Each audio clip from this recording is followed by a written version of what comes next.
mouse, cause I'm an albatross. I'm an albatross.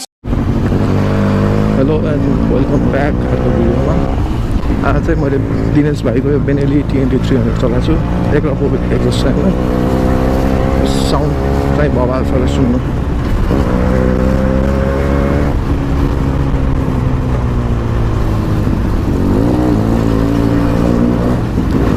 सबले भिडियोमा चाहिँ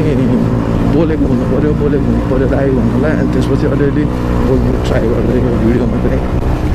त्यो कुरामा चाहिँ अलि एक्सपिरियन्स छैन म बोल्न अब कसरी बोल्ने होइन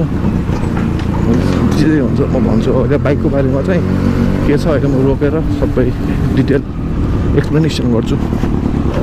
अहिले चाहिँ प्लिज बियर विथ मी भर्खर ट्राई गर्दैछु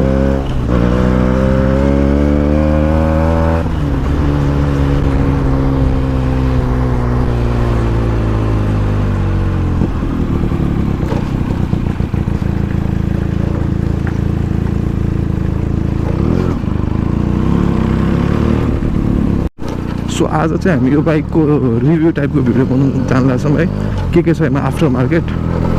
एक्सेसरिजहरू के हालेछ सबै अहिले म डिटेल्समा मजाले देखाउँछु अहिले है त यो चाहिँ बेनेली TNT 300 है 300cc ड्युअल सिलिन्डर अगाडि दुईटा डिस्क रोटर छ ड्युअल च्यानल ABS अनि यो साइड माउन्टेड सकर छ है एउटा मात्र पछाडि चाहिँ अगाडि चाहिँ अपसाइड डाउन यो बाइक चाहिँ अहिले कति किलोमिटर हिँडेछ यार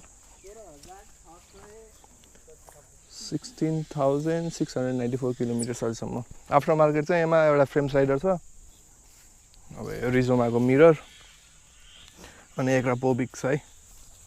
अनि यो बेन्ड पाइप चाहिँ हामीले जोगाड गरेर बनाएको है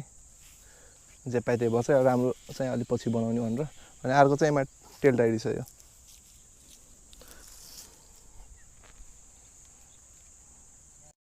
चाहिँ 2017 मोडलको 3 वर्ष भयो so talking about it's tyre अगाडि चाहिँ 120 सेक्सनको टायर छ है पछाडि चाहिँ 160 बाइक चाहिँ अलि फोहोर छ लकडाउनले गरेर सफा गर्न पाएको छैन